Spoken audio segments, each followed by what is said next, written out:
Mas, korupsi itu bagus kalau benar dimanfaatkan untuk ekonomi. Demikian awal dialog melalui telepon dengan sahabat saya yang sudah senior namun sangat hobi belajar. Saat ini, dia sedang mengambil doktor ilmu ekonomi.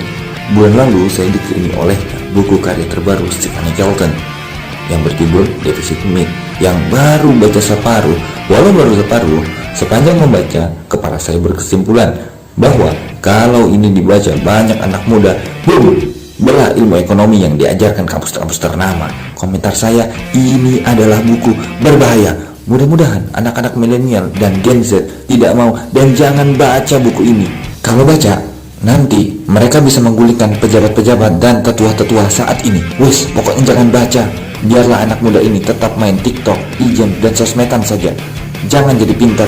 Kalau anak milenial baca buku ini, lalu ketika nanti jadi pengelola negara di tahun 2024, dipakai, bisa jadi negara superpower Indonesia di tahun 2045, di mana hal ini mempermalukan generasi tetua-tetua sekarang yang menjabat, yang sudah diingatkan, disarankan untuk ubah segalanya sekarang agar di tahun 2030 bisa jadi nomor 1 Indonesia. Tapi tetap aja ngotot pakai cara lama yang belum terbukti dan jalan dengan baik.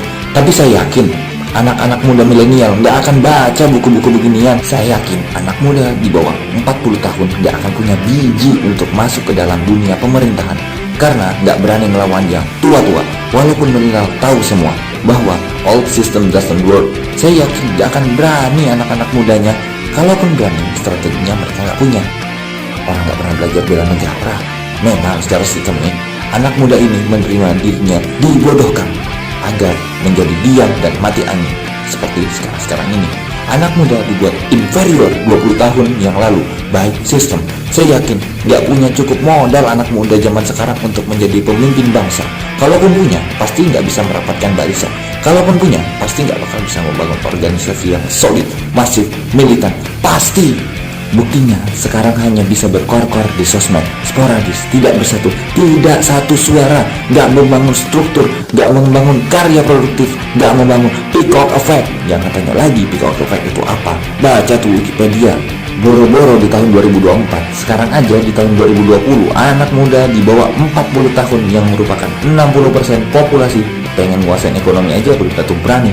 Paling pol juga jualan-jualan barang-barang Tiongkok di digital platform, dijual barang-barang asing sama anak bangsa di marketplace yang punya saham terbesarnya asing, dan asing itu lagi marketplace. Mana berani atau mana mau jualan karya anak bangsa luar negeri gitu, pasang produk karya anak bangsa di Alibaba, pasang produk di Zaloranya Singapura deh. Berani nggak lu?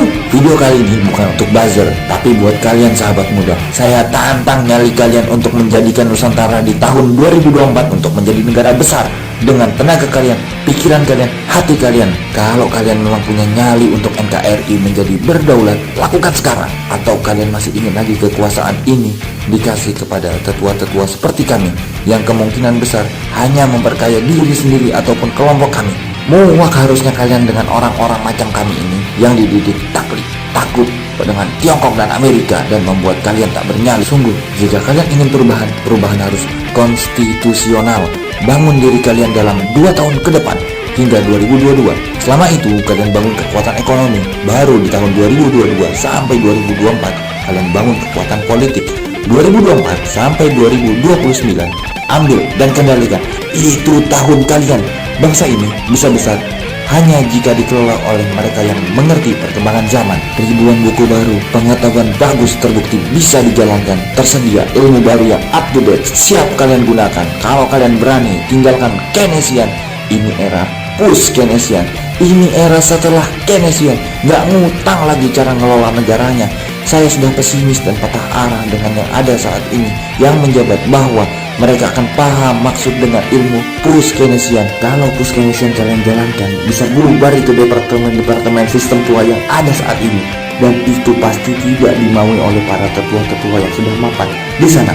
Jadi biarlah tetua-tetua itu menikmati forward last chance. Kita kasih kesempatan membuktikan, walaupun 1 tahun kemarin masih pontang-panting, tapi kita masih kasih kesempatan sak maunya mereka.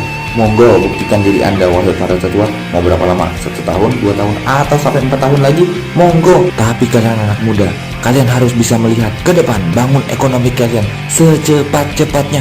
Bersama-sama buatlah sebuah rencana besar, lakukan baby step-nya semua sekarang.